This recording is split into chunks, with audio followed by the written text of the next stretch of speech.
गोस्वामी जी के बारे में यह बात बड़ी प्रसिद्ध है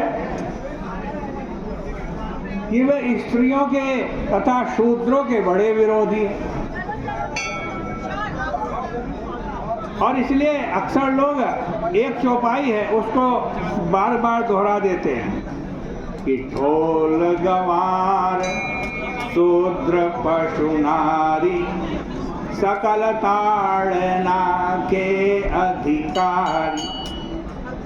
और जब हम इसको पढ़ते हैं, खाली इसी पंक्ति को पढ़ लेते हैं ना, तो सचमुच लगता है कि वे स्त्री तथा शूद्र दोनों को विरोधी। किंतु इस प्रसंग को अगर आप यदि ध्यान से पढ़ रहे हैं तो आपको यह अच्छी तरह पता चल जाएगा कि संयोग से सबरी जी स्त्री और शूद्र दोनों, और सबरी जी से भगवान राम का वार्तालाप हुआ तो उन्होंने यही कहा कि महाराज मैं स्त्री हूँ और स्त्री में भी छोटी जाति की हूँ, पर भगवान ने स्पष्ट कह दिया कि मुझे इससे कोई लेना देना नहीं, तुम स्त्री हो या छोटी जाति हो, क्योंकि मैं जात पात को मानता ही नहीं।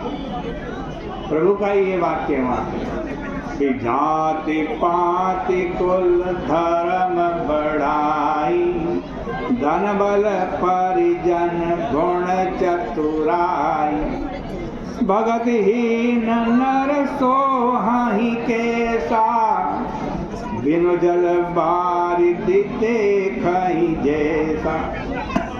कह दिया मैं जात पात को नहीं मानता, कोई बड़े धर्म का हो उसको भी नहीं मानता, किसी बड़ी बड़ाइयाँ होती हो उसको भी नहीं मानता, न थल बल को मानता हूँ, न जिसका बहुत बड़ा कुल है परिजन है ये भी नहीं मानता हूँ, बहुत गुणवान है बहुत चतुर है ये भी नहीं मानता। क्या होना चाहिए आदमी के अंदर? भगति होनी चाहिए, और यदि भगति नहीं है तो वह ऐसा बादल है जिसमें जल ही नहीं। बिना जल का बादल क्या लाभ देगा? तो फिर मनुष्य कौन सी जाति का हो, कैसा हो, जिसको भगवान प्रसन्न कर, जिससे भगवान प्रसन्न रहते हैं? पुरुष नपुंसक नारीवा जीव चराचर कोई। भगवान कह रहे हैं पुरुष हो स्त्री हो नपुंसक हो, इस चराचर में कोई भी जीव हो, सर्व भाव भज कपट तजी, मोहि परम प्रिय सोई।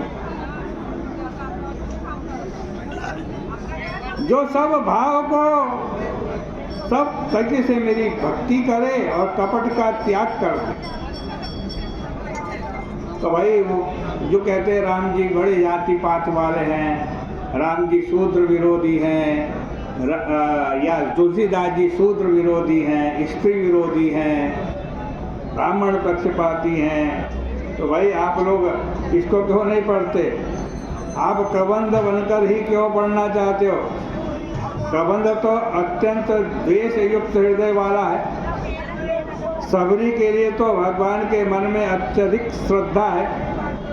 नारी तथा शूद्र के रूप में दिखाई देने वाली शबरी तो भगवान ने जितना उसका सम्मान किया उतना सम्मान रामायण में ब्राह्मण वर्ण के किसी महात्मा का भी नहीं किया है।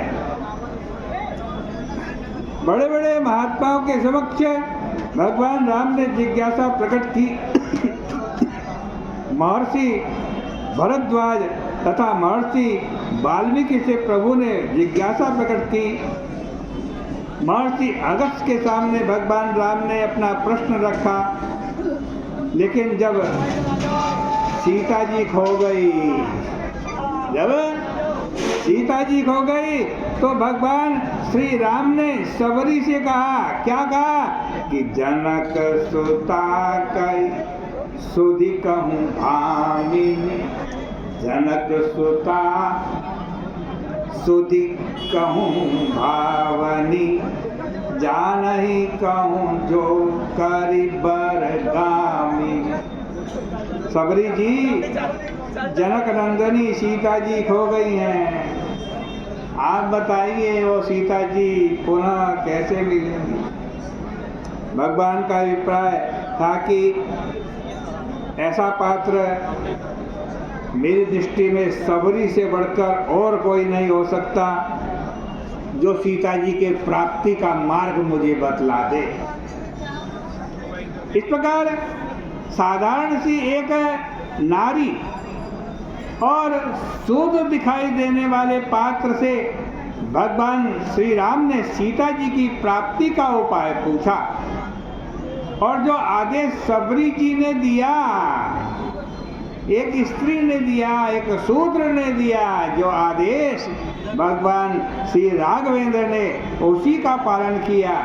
सबरी जी ने कहा राम जी से कि राम जी, पंपा सरहि जाहूँ रघुराई, ताहोई सुग्रीव मिताई। और भगवान श्री राम यह आज्ञा मानकर पंपा सर की ओर यात्रा करते हैं। इसका अभिप्राय यह है कि भगवान श्री राम सामने वाले व्यक्ति की अवस्थिति को देख लेते हैं और उसी के अनुरूप उससे वार्तालाप करते हैं। कबंध अभिमानी है तो उसको दूसरे प्रकार का उपदेश देते हैं और सबरी जी में भक्ति तथा विनम्रता की पराकाष्ठा है, इसलिए प्रारंभ में भगवान ने सबरी जी को नवदा भक्ति का उपदेश दिया। सबरी जी ने कहा प्रभु, आपने नवदा भक्ति का उपदेश देकर बड़ी कृपा करी, पर यह तो बता दीजिए कि इनमें से मेरे लिए कौन सी भक्ति उपयुक्त है। 9 भक्ति बताई तो उसमें कौन सी मैं भक्ति करूं। तो भगवान ने सबरी जी से जो बात कही वो बात किसी से नहीं कही। प्रभु ने सबरी से कहा, सबरी, नवमहु एकहु जिनके होई, नारी पुरुष सचराचर कोई, सोई अतिशय प्रिय भामिनी मोरे, सोई अतिशय प्रिय भामिनी मोरे। ध्यान से सुनो क्या कह रहे हैं कि 9 भक्ति बताई है ना, इन 9 भक्तियों में से एक भी भक्ति यदि किसी के अंदर हो, चाहे वो नारी हो, पुरुष हो, चराचर में कोई हो, मुझे वो अतिशय प्यारा है। और आगे क्या कहते हैं, भगवान कह रहे हैं सबरी से, लेकिन सबरी तुम्हारे लिए तो सकल प्रकार भगति दृढ़ तोरे, सकल प्रकार भगति दृढ़ तोरे। अरे सबरी, तुम्हें भक्ति की आवश्यकता थोड़ी ही है, अभी तो तुम में तो 9 भक्ति, 9 की 9 भक्ति एक साथ विद्यमान है। वस्तुतः तो तुम्हारे बहाने ही मैंने यह 9 भक्ति का उपदेश संसार को दिया है। बस इतना ही कहकर आज की चर्चा का विराम करेंगे, कल फिर इस प्रसंग को आगे बढ़ाने की चेष्टा करेंगे।